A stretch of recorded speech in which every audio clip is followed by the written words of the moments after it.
All right, welcome to the Mathematica version of how to do the Euler method, and I'm going to show one way to do it. Normally, I actually would not use Mathematica for something like this. I mean, maybe I would use the built-in numerical solving tools every now and then, but I don't think I would use Mathematica for everyday numerical work. Still, it's a powerful tool for a lot of things, and many of you have learned how to use it for a lot of stuff, so I think it will be fun to see how it handles this kind of problem. And if you watched the Python video, the previous one, which you don't have to have watched that to understand this one, but if you did watch it, then there were some loops, and you can do a for loop in Mathematica. So you can look up the documentation for and see how it works. There are functions that have side effects, like printing things to the screen or defining a new thing in memory. So you can put those kinds of things in a for loop. But I don't want to do it that way, just for the sake of doing something a little different. So the Mathematica language is kind of based on a functional programming language. So the coolest way to do things there is to use recursion. So what I mean is we'll basically generate this table here, using recursion, basically by describing functionally how each step depends on the previous step, and then rather than going through a loop and then generating a list ourselves. So no loops except for the internal loops that will be carried out in order to evaluate our recursively defined objects. Okay, so you'll see what I mean. So here's the solution that I got using the method of integrating factors. This is what I was showing over here. So I use the method of integrating factors. I put in specifically 3x minus t, x prime equals 3x minus t in this specific initial condition, and I got something, and I plotted it. So I've renamed that to x theoretical, and there's a plot of it. Okay, so now I'm going to try to do something not relying on this at all, and not relying on any technique for solving the differential equation, just doing Euler steps. So let me just make a big gap so I can get that out of my sight. And let's start by defining some of the parameters, like the initial condition, so I can easily tweak that later on. So right now it's starting at 1/2, so I'll do x naught equals 1/2. And I'm actually going to type 0.5 because I want it to be interpreted as sort of a floating point object in memory, like a number for the sake of, as a decimal approximation rather than as a fraction. So I'm not typing 1/2. Okay, so that's my first variable setup. Then I'm going to use recursion. Okay, so I think it would be good to show how this kind of thing works. So as an example, let me define the Fibonacci sequence using recursion. So let's try to get f to be the Fibonacci sequence. So if you knew a formula, let me show you. Let me give you show you the difference between a formula versus a recursive rule. So if I know the formula, like f of n equals. Okay, I paused and I went and looked it up. This would be a formula that I found for the Fibonacci sequence, and now I can evaluate the function at different numbers. Let me stick in an n here to have it numerically approximate the value rather than giving me what it thinks is the exact value.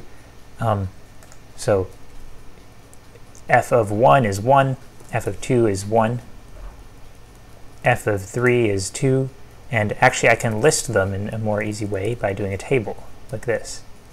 So f of n, give me f of n for n running from 1 to 10. So this is the first 10 terms of the Fibonacci sequence. 1, 1, 2, 3, 5, 8.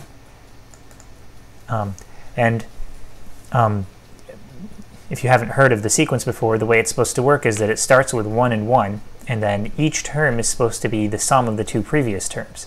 So this is 1 plus 1 is 2, and this is 2 plus 1 is 3, and this is 3 plus 2 is 5, this is 5 plus 3 is 8, and so on.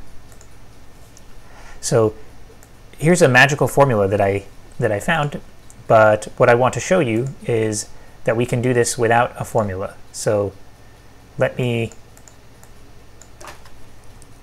clear what f is. Let me clear out what f is so that I can start with a blank slate and work with f. So the idea here is to tell Mathematica what is f of 1, tell it what is f of 2, so tell it the first term of the sequence, tell it the second term of the sequence, and then tell it the nth term of the sequence in terms of the previous two terms. So first term will be 1, second term will be 1, and then if you want to know the nth term, it's going to be the sum of the n minus first term plus the n minus second term. So that's the recursion rule for the Fibonacci sequence. And then I'm putting in these semicolons so that it doesn't display the output. Now when I do this, I get a recursion-related error. So part of the issue is that it does not accept this as a definition for f right away, because it's saying, you know, you're trying to define f, but you're using f to define f. Like, how do I know, how can I define f if I don't know what f is already? It sort of doesn't make sense, right? But our thinking is that this definition should kind of work, because if you want to know f of any particular number, like if you want to know f of 5, then this only requires you to know f of 4 and f of 3. And then if you want to know f of 4 and f of 3, then that only requires you to know f of 3 and f of 2 and so on. So enough information should be there for this formula to work. So there is a way to tell Mathematica to just accept whatever expression we put here and not complain, and not try to evaluate this expression. Instead, wait. Wait until we ask for f of a particular number, then work out what it is. Here's how we do that. Use a colon equal sign rather than an equal sign. So now we'll not get the error. And we're not getting the error not because Mathematica knows exactly what f is now. We're not getting an error because we've told it to just not even bother evaluating this yet. If I ask for f of a particular number, now it will evaluate. So when I ask for f of 3, then it evaluates. So the way it thinks when I ask for f of 3 is it says, okay, you want f of 3. Let's see, what do I know about f? I know f of 1 and I know f of 2. I don't know f of 3, but I have a formula. Since 3 is not one of these, 1 or 2, I'm going to have to use the formula. It says f of 3 is f of 2 plus f of 1.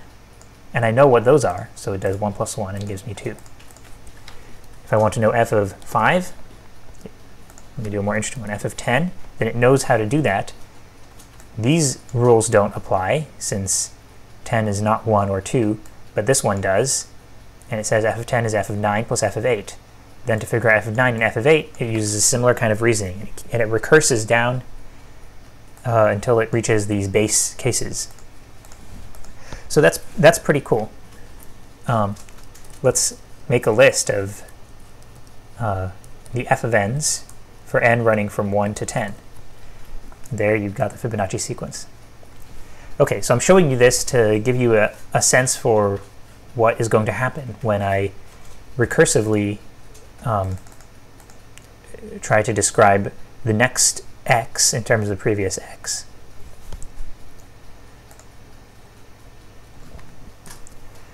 Okay, back to this. So let's define delta t. That's one of the parameters that also needs to be fixed at the beginning, and it might be one of these things that I want to tweak. So I'm going to make delta t be, let me make it be 0.1 rather than 0.01. to start with, and then I'll work on making it smaller. And let's see. So I'm going to define a function.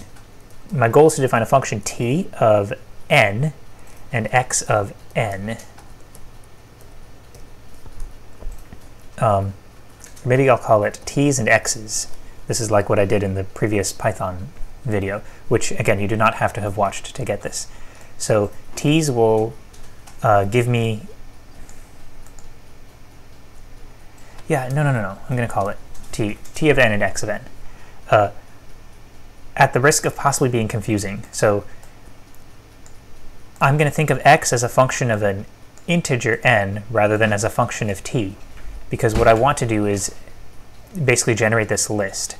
So what n stands for, let me try to make this make sense. What n stands for is which position in the table I'm looking at. So here is n equals 1, first row. Actually, probably I'll make this be n equals 0 to make the formulas look prettier.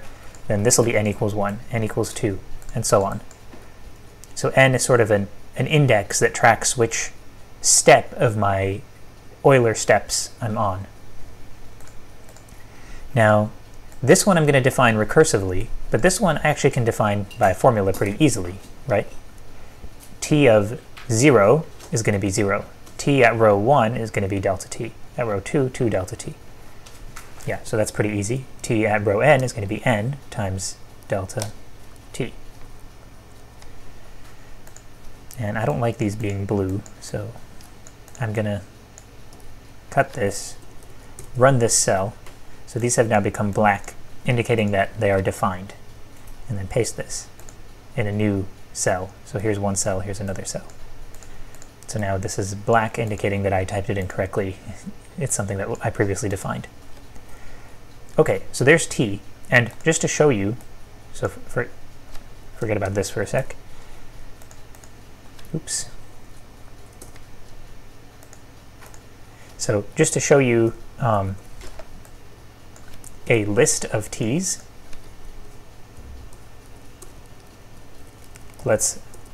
so table is a good way to generate a list quickly. Let's list the t of n's for n running from 0, that's the first value of n, up to, let's do like 4 steps, so up to 4.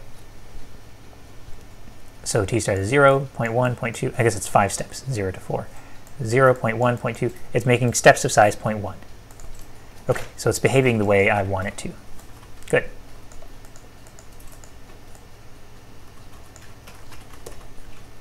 And the cells are not behaving the way I want them to.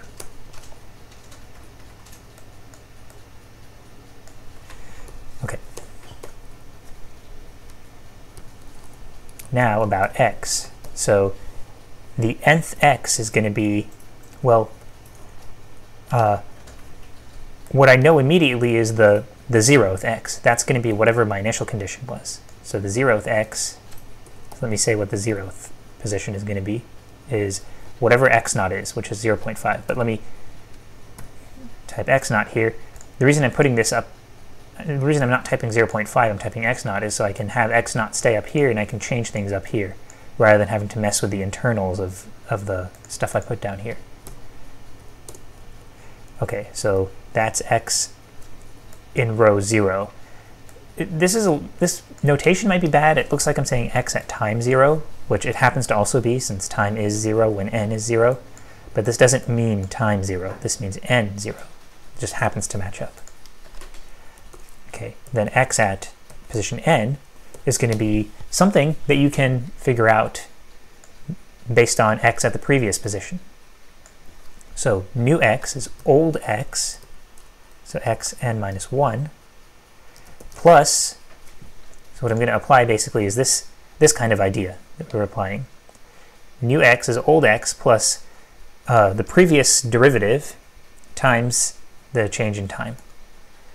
So new x is old x plus, and then here I have to put the derivative, times delta t. So new x is old x plus how fast x changes per unit time times how much of a change in time happened. Okay, so let's see. The derivative is what's in the differential equation. So this is the differential equation that I'm looking at. The derivative is, here I'm going to type the derivative in the previous row, kind of. Here, I'm going to type, I'm basically putting in this term, the derivative in the previous row. So the derivative is 3x minus t. So that means 3 previous x minus previous t.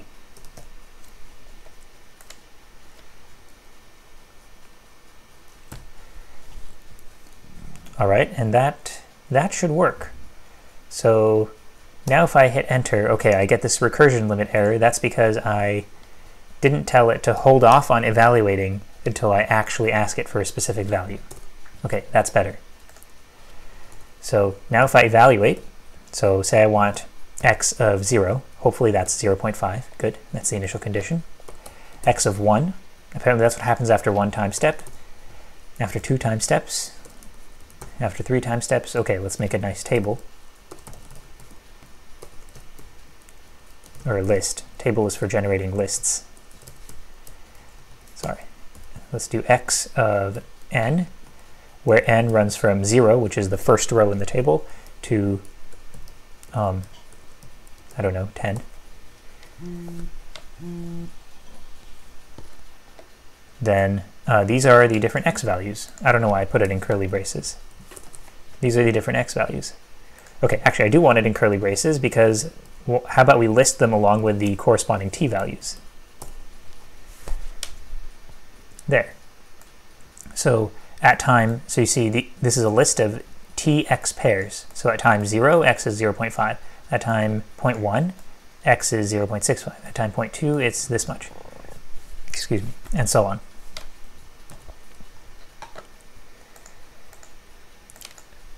Okay, so how about we, well, so right now, since the time step is 0.1, and I said make 10 time steps, or run time steps from 0 to 10, so that's 11 time steps, I guess, it runs out to time equals 1.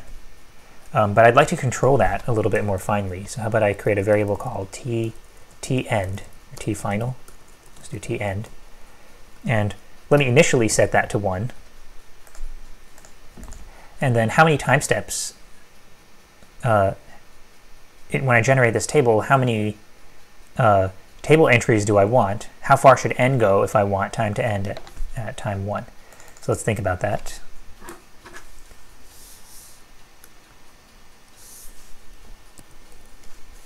So the last time, t of, I'm going to write the mathematical notation here, t of the last time, t end, or sorry, the last t that I see,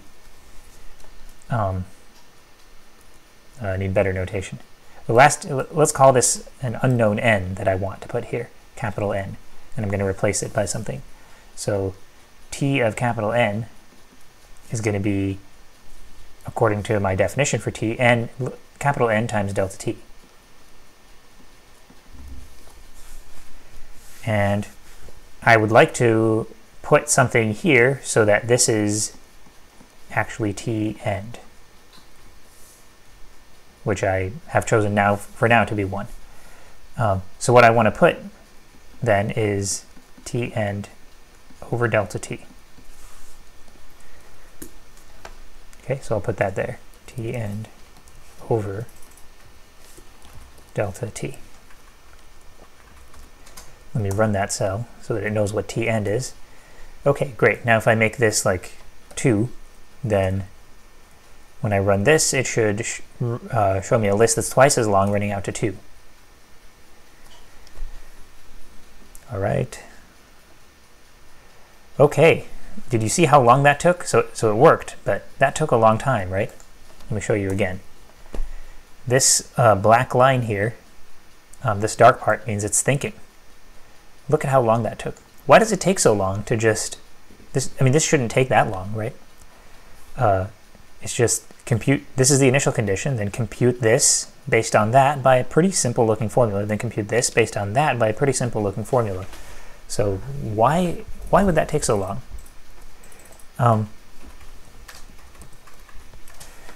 So think about what Mathematica has to do when you ask it for a particular value of x of a particular row in the table. So if you ask for like if you ask for x of 2, say, or sorry, this is x of 0, this is n equals 0, so this is x of, let me actually do it. If I ask for x of 0, I get 0.5. If I ask for x of 1, the first row in the table, I get 0.65. If I ask for x of 2, I get 0.835. Let's think through what it has to do when we ask for x of 2. It goes here and it says, well, I know x of 0 and I know this formula. So to know x of 2, I need to evaluate this formula, which requires knowing x of 1. To know x of 1, I have to evaluate the formula again, which requires knowing x of 0, which I know. So to evaluate x of 2, it has to go and figure out what x of 1 is. Now, what if I ask it to evaluate x of 3? To do that, it has to go and figure out what is x of 2. To do that, it has to figure out what is x of 1. Right? You see the extra work that it has to do? I just asked it for x of 2. So when I ask it for x of 3, how come it has to go figure out what is x of 2? It already figured that out because I asked it just now what is x of 2. You see? But it forgot, right? So here I ask what is x of 2. Then when I ask what is x of 3, it should just carry out one more step since it knows what is x of 2, but it doesn't. It forgot already. So there is a way to make it remember, anytime you ask it. If I ask it for x of 100, to work that out, it has to, figure out what is x of 99. To do that, it has to figure out what is x of 98, and so on.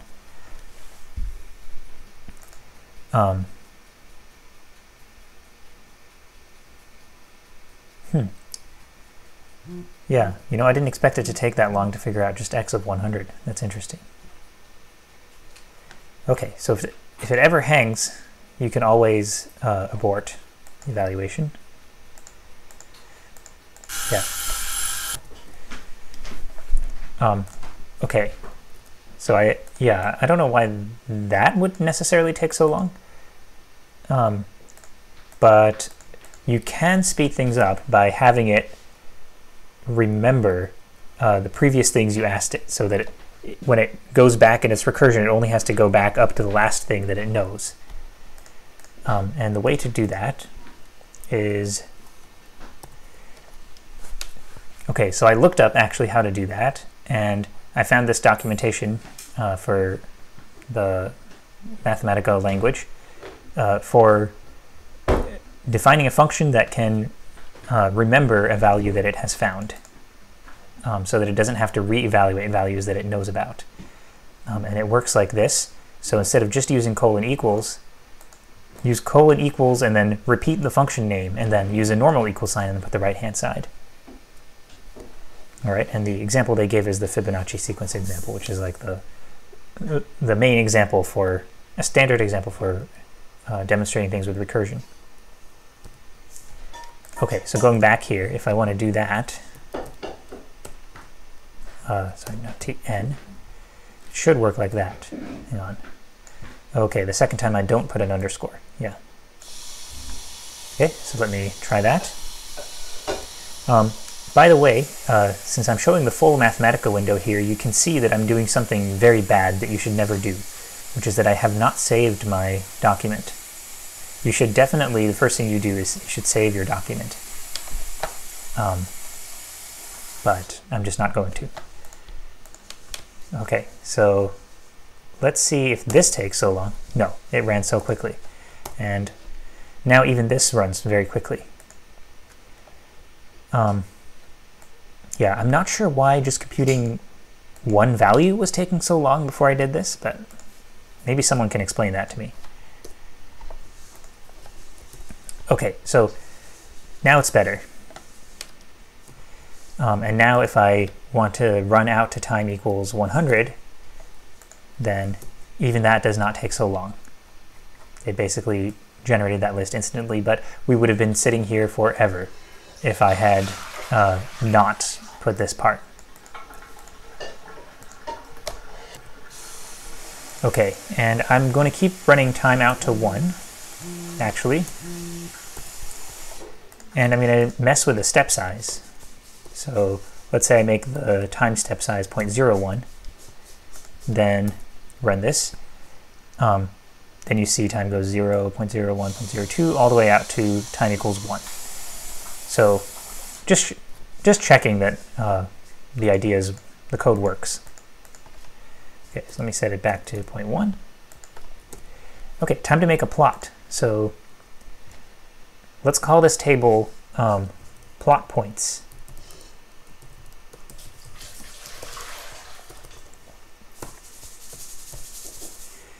Okay, so that table is going to be plot points. It's a list of tx pairs. There's a way to plot points, and it's called list plot. And there it is. Well, that's just those points. It'd be nice to have it connect them by lines, right? So there's also list line plot. Very nice. And doesn't look so different from this, so that's pretty good. Let's plot them together, and actually let me look up the help for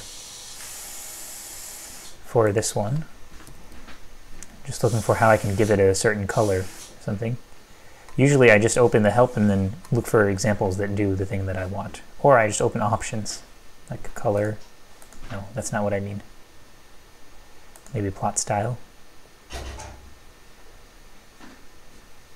Something like plot style arrow and then a list of style thingies. So maybe something like this, plot style, red. There we go.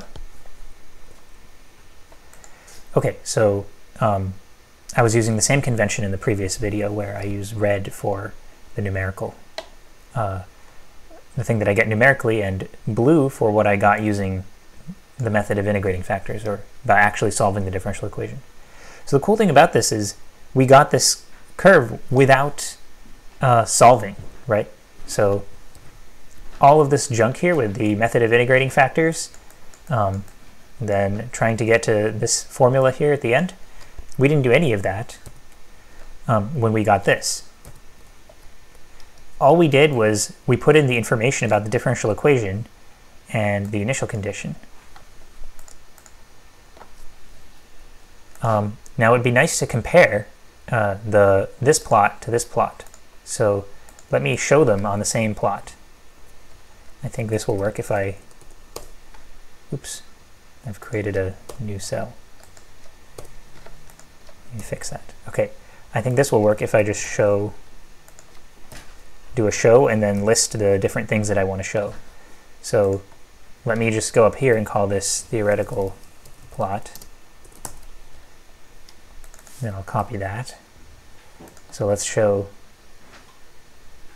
maybe it'd be cleaner to give these different names. Let's call this numerical plot. And then the semicolon makes it not actually display the plot. If I didn't put it, it would display it.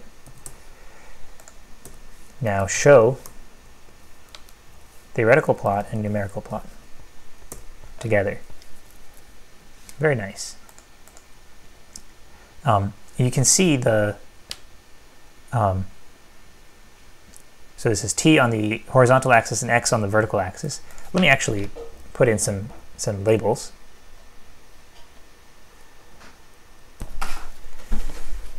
Okay, so I threw in this axes label, which you should do this if you use Mathematica to generate plots. It'd be nice so you can see it says t here and x here. Okay, so you can see the red follows along the blue early on, but then it diverges. That's because the error is accumulating, like we were saying. The further you go along, the bigger the gap is between the blue, which is actually what x is at that time, and the red, which is our approximated value. The situation should improve if I, let's say I make the step size from 0.1 to 0.01. That should improve things. So let's run this. And it has completely broken things. Okay, so the problem there is that you remember how I told you to, if we put this part here, then it will remember previous values of x? Well, after changing the delta t step size here, it's still remembering previous values of x before we made that change. So that's messing with things. So let me clear x, so that every time I run this cell here, it clears out anything it thought it knew about x and comes up with new values. Okay, that's better. So let's compare them again. Actually, this is bothering me. Let me put these in the same cell so I can just make changes and run it once. There. So there's blue, our theoretical, and red, our numerical. Actually, I just found this plot legends command, which is nice. So the first one is theoretical, then numerical.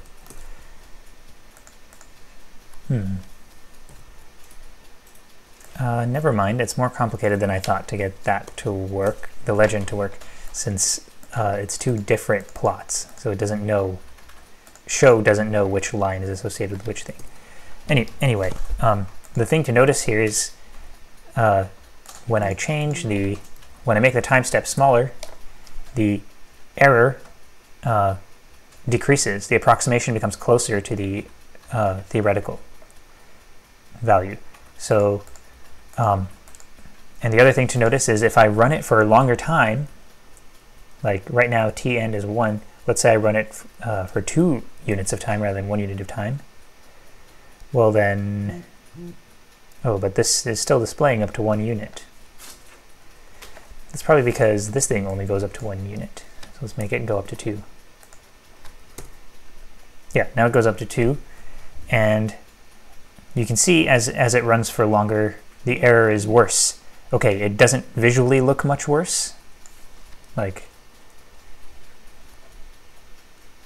okay, this is bothering me. Let me include this code down here.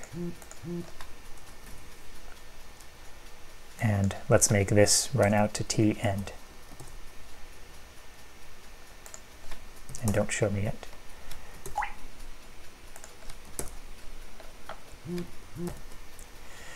Okay, so now I can change this to 1 versus 2. So when I run it out to 1, there's a certain error gap here at the end between theoretical and numerical, right? When I run it out to 2, then it looks like a similarly sized gap, but notice that the axis, the scale of the x-axis changed drastically. So it used to go from like 0 to 8 or something, and now it's going from 0 to 150. So what looks like the same size gap is actually a huge gap now. Okay, so the error at 1 is now invisible. The error at 2 is now much larger. Okay, so you can observe that if you run the numerical method for longer, then more error accumulates and it gets worse towards the end. And also if you make the step size small, like if I make this 0.1 again, also that makes the error worse. If you make the step size large, so 0.1, it's making large steps here. And at each step it underestimates, so this is kind of bad. So it's kind of like very blocky like in this original picture. In fact, let's try something even more extreme, 0.2 or even 0.4. You can see it's very far off.